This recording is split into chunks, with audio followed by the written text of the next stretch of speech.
Mr. Tanmanjeet Singh Dhesi, the Jallianwala Bagh, which was actually Government of India have been taking care of the Jallianwala Bagh after 1999, 13 April 1999.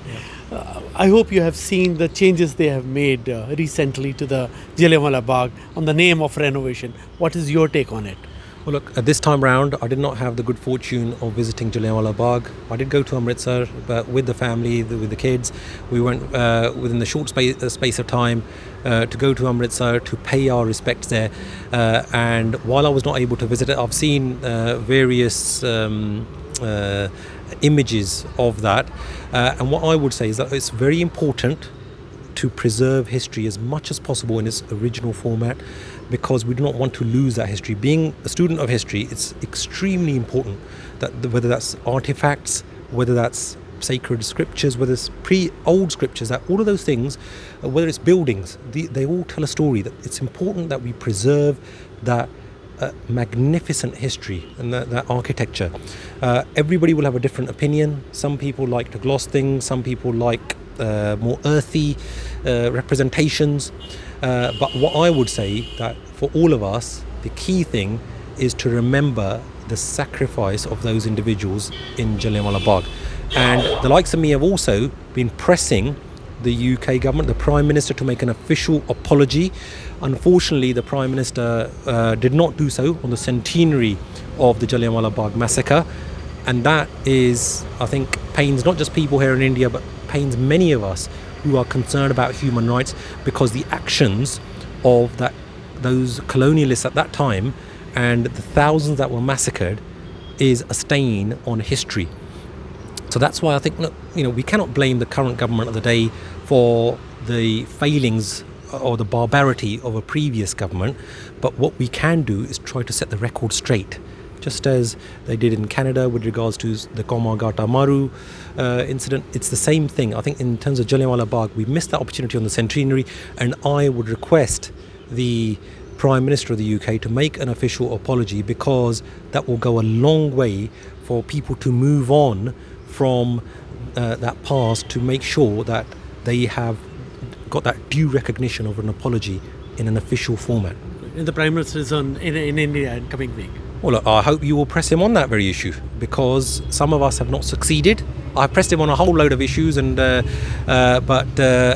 with regards to Jallianwala Bagh, I hope that good media individuals like yourself, just as you're holding me to account, you will hold the Prime Minister to account.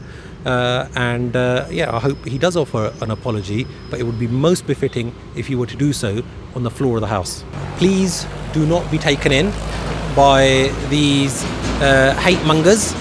Please always try to ensure that you don't just take something at taking it at face value, that you believe those misunderstandings and misconceptions. Stop people from fabricating those things and from making those lies. Now, there are some that think that there are deeper things at play, whether certain agencies trying their level best, that anybody who's speaking up for the truth, or anybody with a Sikh personality, that they're trying to make sure that those people do not get elected.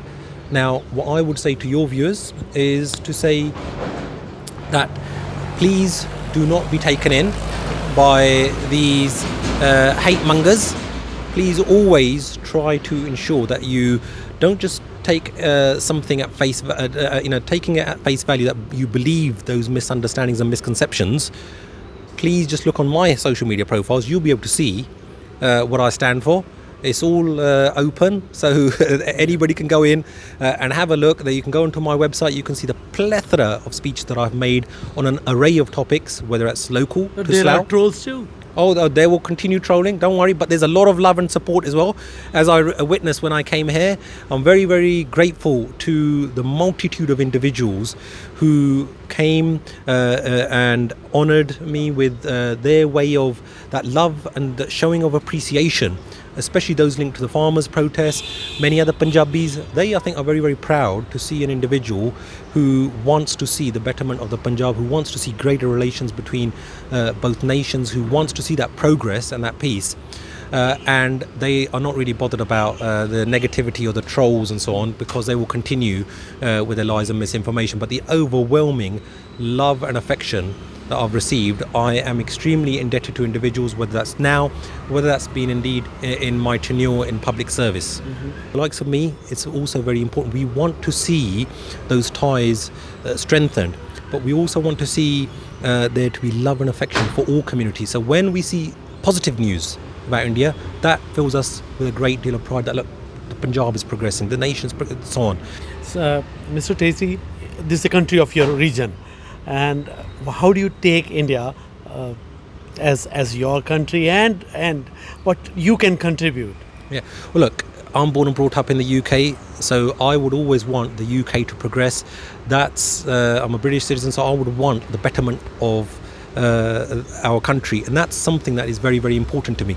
But at the same time, I would like to see progress everywhere across the world. As you mentioned, India is the land from which, whether it's my parents and my grandparents, they hail from here.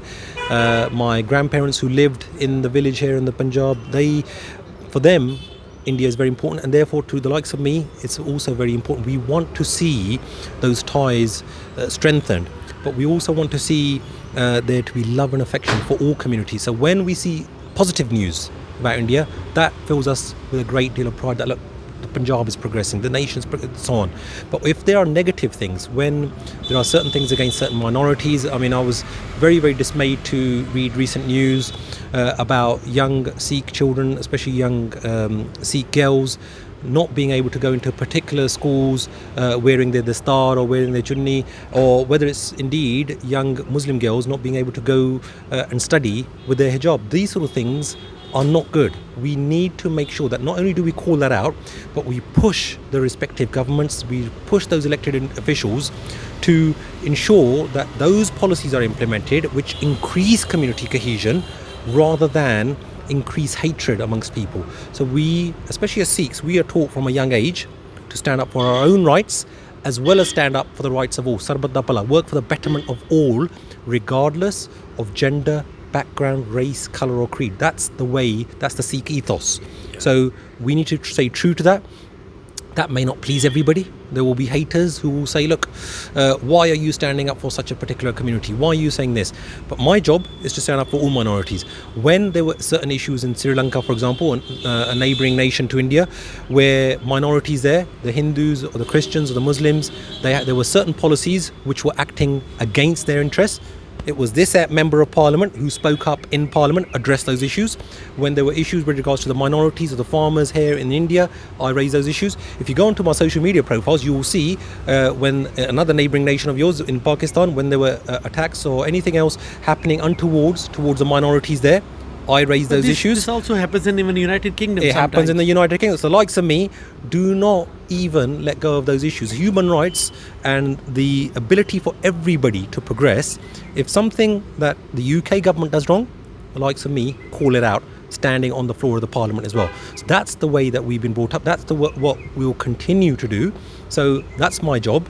And whether it's the UK government, whether it's nations abroad, that is just within our DNA, the Sikh DNA, as well as my own personal DNA, as to how I've been brought up by my parents, by my family, and I think it's also important to acknowledge that the UK Parliament, why I love being a British parliamentarian, is we not only discuss British politics, we discuss politics from around the world, what is happening in other nations, and I think that actually enhances our democracy. It makes sure that the people like me are stretched, that we have to learn, we have to research about what's happening, for example, whether it's in Zimbabwe, whether what's happening in Brazil, in the US, Canada, India, Pakistan, elsewhere, Japan, China. We're constantly learning, and it makes for a better parliament, and it makes for more informed polity within our country, because then we can also learn lessons from what is going on, good or bad, in other parts of the world. We are not insular. We don't just look, because there were some people who said, oh look, keep your nose out of our politics. Whenever I speak up, for example, about Myanmar, about what's happening with the Rohingyas, or if I speak up about Palestine, or if I speak up, say, for example, about the Punjab or Kashmir, or what's happening in Karnataka or in Pakistan, there are certain individuals who will say, what are you doing poking your nose into our politics? Look, it's a global thing. Human rights are global. We need to make sure that we stand true to those values, and we need to stand up with those individuals who are being persecuted in wherever they may be, whether that's in Europe, in Asia, Africa, Latin America, North America, anywhere around the world. That's how we should, I think, conduct our polity. But I've tried my level best during the last 5 years to make sure that the people of Slough are proud of their representative, who is vocal on issues with regards to Slough, but that they're also proud that he has raised national and international issues, often at their behest. Because, I'll give you an example, the farmers' protests. It wasn't just me taking part in that debate because of my own ancestral heritage with regards to the Punjab or the farming community, the farming background, because my own parents tilled the land. So I know full well what it's like for those who grow the food for us. But there are more than 3,000 people in my Slough constituency also signed an official parliamentary petition to make sure that they pushed me to stand up for the human rights of farmers. And that's when obviously more than 100,000 across the UK signed that petition. But don't you think agriculture need reforms? Well, look, every industry always needs reforms. I think that's the one thing that all were agreed on here in India, or whether it's elsewhere. In India, for example, when I was reading up on the issue as to what different individuals were saying, what different parties were saying, everybody said we need reforms. The farmers said we want reforms. The government said, the opposition said. It's just the nature of the reforms. And I know full well that for the farmers, what they feared was the encroaching privatisation of their sector, the major corporates moving into their sector. So they wanted there to be that state backing. They wanted there to be that MSP, that minimum support price. Those are the sort of issues for them. They don't mind, from what I read and my interactions with the various unions and those involved in the farmers' protest, they were not averse to selling their wares to private firms or private companies, but they wanted that surety of the government backing that. So those mandis, the intricate system that has been built up, because for some of it, and that's why they got a lot of support, by the way, from the trade union movement from across the globe.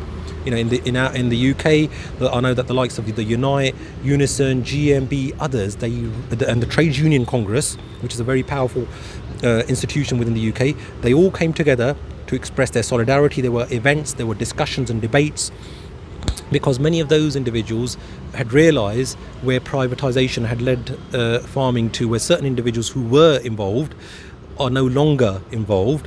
And I know that many here wanted to preserve their culture, their way of living in the rural areas. So we need reform wherever it is, whether it's in the UK, whether it's here, but it needs to be done taking on board all sections, all stakeholders. So my last question, what more should have been done for identity, particular identity, because still few days ago, 2 Sikhs were became victim because of the mistaken identity. So what more should have been done by the governments in Western countries specifically? Look, there are many people who hate different people's identity or who make derogatory and racist remarks on those. That's an issue I have addressed on several occasions, and in fact I have asked those questions to the British Prime Minister as well, because when I felt that he made derogatory or divisive or racist remarks, that needed to be called out, and we need to stand up for everybody's right to wear their own clothing, their own religious identity that they want to preserve and promote. Now, what's happened in the US, for example, recently, where people got attacked, especially Sikh community, if I discuss it, I know your question is pertaining to the Sikh community in particular. Right. What's happened there before? That's an issue that I have raised on previous occasions when individuals, for example, in the US, have actually been shot dead because of their turban, their beard, their identity. They have been called such names as the Taliban, and these are Arabs, these are people that we need to kill, that they're Muslims, they're this or that. All of these sort of things have been used against them. That just shows you that where within the Sikh community where perhaps we have not been able to educate people enough as to what the faith is, what do we stand up for, and what things are important to us. The Sikhs might have langars everywhere. They give freely of their time. There's a lot of seva, the selfless service. But somewhere there's a failing there that we need to educate people. We need to educate, first of all, the Sikh community, because many young people are not aware of that rich history, those rich culture, that traditions that within their own faith. So first of all, it's a case of actually educating the community itself. and then to educate others.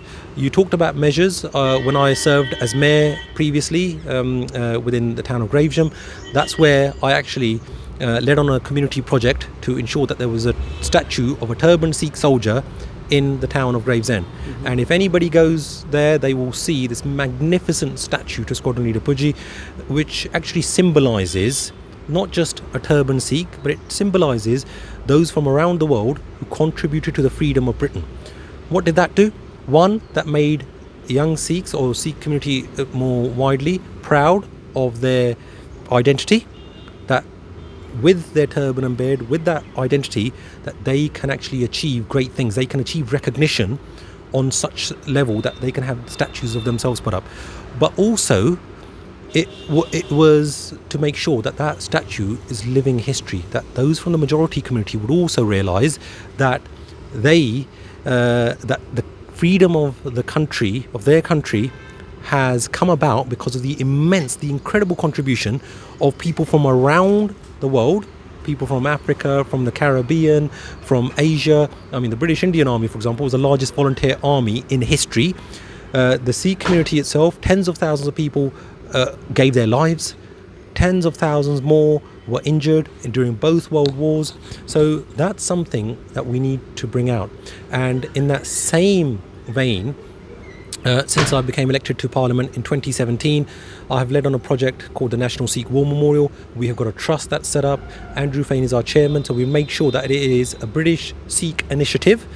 We, in the centre of London, it will be the first time it will be done in any global capital, where there will be a statue of turbaned Sikh soldiers to commemorate that immense contribution. So while that will be a source of pride for people within the Sikh community, for the likes of me, because my great-grandfather, he fought in the First World War, lost a leg. We are very, very proud of him. But many of my relatives, they fought in the Second World War, my grandmother's brother, my grandfather's brother, all of those individuals. And there are such families across the Punjab within the Sikh community who will feel that love and that affection and that pride. But more to the point, in the centre of London, there will be millions of people visiting who will be able to see that statue, and especially those from around the world, but especially those within the majority community within Britain, they will feel more love and affection. It will increase community cohesion, it will increase integration, because they will see that people who look very different to them, because more than 99% of the community in the UK do not have a turban or a beard, that when they see that these people who look different to us, they also fought for the freedom of our country, that will change their perception. And you of yourself us. an example for, as a turbaned Sikh, a member of Parliament. And Well, in terms of me setting an example, what I would say to your viewers, especially those that are Sikh, that just because you have a turban, just because you decide to have your identity, you wear your identity, please wear it proudly. Do not feel some sort of inferiority complex. We should be proud to be Sikh, if we're Sikh. Whatever you are, you should be feeling proud of that. But at the same time, we need to be working according to the Sikh ethos, working for the betterment of all, regardless of background or colour or creed. That's the true Sikh way. It's not just to serve the Sikh community, it's to serve the wider community, because that's how we can give a better image of the community, and we can actually demonstrate to everybody that we are working according to Guru Nanak Dev Ji's message, that recognise all of humanity as one. That's the message that we need to be getting out there. thank you so much, Mr. Dhesi, talking Absolute to pleasure, me. Mr. Robin. Thank you so much.